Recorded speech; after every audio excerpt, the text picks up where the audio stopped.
Hé, nem küldünk az Zoliéknak valamit karácsonyra? Hülye már, elmúlt karácsony. Na és dobjunk össze valamit.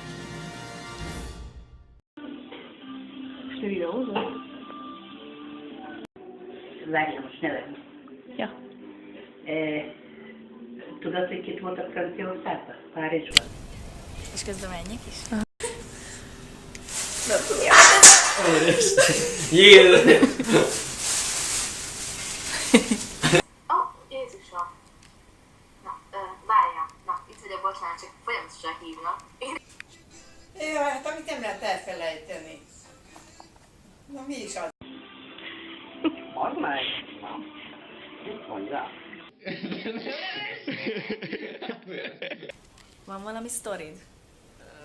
Az Oliról, amire emlékszel is. Én 7 éves voltam, te 5 éves voltál. Kinn aludtunk a kertben. Építettünk egy sátrat magunknak. Indiánosdit játszottunk.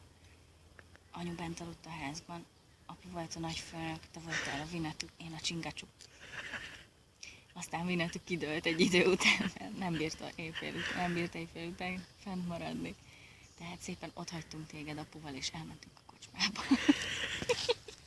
Szóval amikor a meccsen voltunk, és az egyik csapattársad fejbe rugott, és ugye visszafejeltem, és mindenki nekem tapsolt.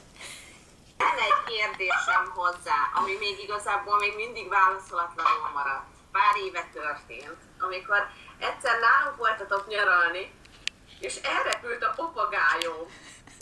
Ki volt nyitva a kalitka ajtó, és elrepült. Mi történt vele? Nem most volt, de megtörtént. Ó, igen, egy csomószor be voltunk basszok. Amikor... mondjuk amikor a pezsgőt nyitottuk, amikor elmentünk bulizni, aztán az ablakból, onnan a 8-ról az erkélyről kilőttük. Hú, az mondjuk jó nagyot szólt. Amikor oldalba húgyozta a kocsit, Mariszoszból haza-fele, atya úristen. Várjál meg mi? Ja igen, azt mondta, hogy ez esőteszt. Meg amikor Horace is ott volt, aztán meg egy ilyen kidőlt majom elkezdett. Nem, Horace leöntötte egy csaj, akinek így felfújt csávója volt, ilyen kis nulla gyerek, és akkor oda jött keménykedni. Akkor mindhármat elküldött picsába a gyereket. Nagy persze siófok. Hát, mekkora szemét volt, amikor beégetett az osztrák csajodat, Jézusom. Na mindegy. Amikor Egerben voltunk nyaralni, akkor felmentünk a minaretbe, és akkor csak mentünk, az Oli meg csak mondta, hogy fél, aztán, vagyis te csak mondtad, hogy félsz. És felértünk, kimentünk, gyönyörű kilátás volt, amiből te semmit nem vettél észre.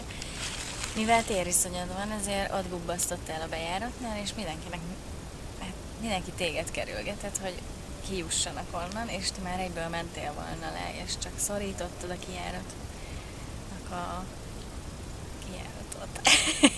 No, voltunk Bécsben, és akkor egy nagy bevásárló center, és az Zoli eltüntette. Egyszer egy más hölgynek megfogta a kezét.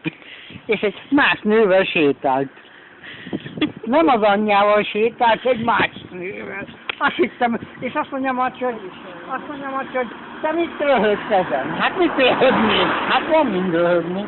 Ja, elmesélem akkor azt, amikor, szóval Zolika, emlékszel? Amikor kint voltunk, és akkor volt olyan is, hogy kánkánoztunk, nem? Deákon. Amikor kánkánoztunk, na mindegy, de ez nem volt ennyire vicces. Az volt a vicces, amikor Zolikának mondtam, hogy menjen oda a lakathoz, és akkor ordítsa, ki akar velem egy közös lakatot. Kurva jó volt. Meg amikor nekem a Fidesz mellett kellett érvelnem. Kérdezték, hogy anya, mit főztél? No, brizsás húst. Két gyerek döbbentem. Megfőztem a picsát. Mikor Szentmártonban voltunk. Meséljed. Jaj, hát ez olyan volt, hogy Edi meg én ültünk a meleg vízbe. Csak oda állít az Olcsi, és akkor jé, mondom, milyen puf van rajtad. Neki úszott a Medence Szélinek. Úgy megijedtem, nem tudtam, hányadán vagyok. Aztán azt mondta, nem kell izgulni. Én neki mentem és egy észrevettem, és így nem is lett semmi baj, nem csak engem a fene majd megevett. Hát volt jó pár vele. Na meg mikor volt a babusnak a lagzdia. De akkor mibe esett bele? Emésztőnek a valamiébe. Igen, és akkor még sírt, és hú, de meg volt. De én mindig jobban megijedtem, mint ő. Azt hiszem, akkor haza is kellett vinni. És csuda. Hát szóval egy olyan túl elelen gyerek volt. De azért ő volt az Olcsi. Már kiskorunkban is remek üzleti érzékkel rendelkeztél, és én meg már akkor is lúzer voltam, és különféle játékokkal csaltad ki belőlem a pénzem. Az egyik, hogy volt 4 sárga biliárdgolyó, meg 1 piros, és mindig be kellett fizetnem 20 forintot, és visszakaphattam, hogyha kihúzom a pirosat. Ugye hát 4 sárga, 1 piros. Viszont a sárgát húztam, akkor tiéd maradt a 20-as, tehát én így se úgy se gyerhettem volna, mert csak visszakaptam volna a pénzem. És nem tudom hány 100 forintot vertem el ilyen szerencsejátékra. A másik ugyanez dobókockával. Ha 6-os dobok, visszakapom a pénzem. Ha nem, akkor tiéd lesz. Úgyhogy köszi. Az ablakon, és a Mari meg benyitott, hogy te hol mész. Arra emlékszem, és csempészte ki a cipőjét.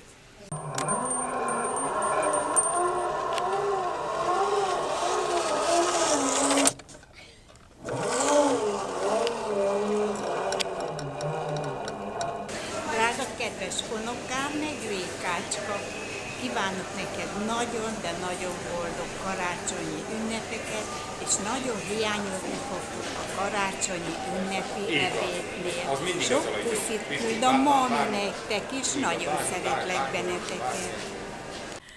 Na mindegy, nagyon boldog karácsonyt nektek, meg remélem jól vagytok. Meg mikor jöttek haza?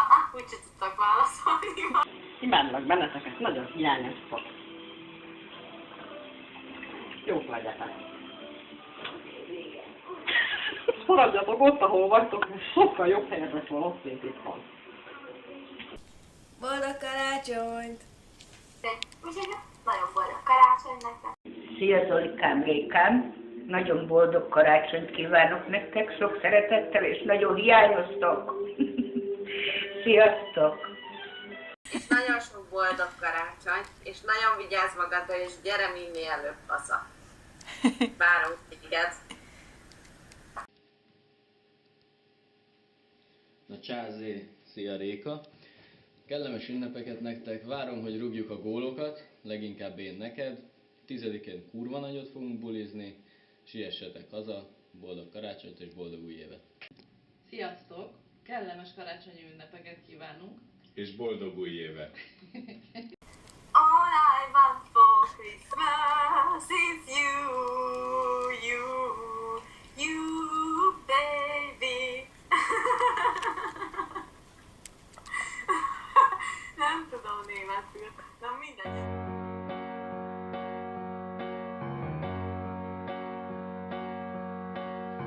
Ich will nichts vom Weihnachtsmann, denn ich habe schon so viel. Eine ganz bestimmte Sache, das ist dann wohl eher mein Ziel. Keine Socken, kein Konfekt, bleibt mir mit dem Albtraum weg.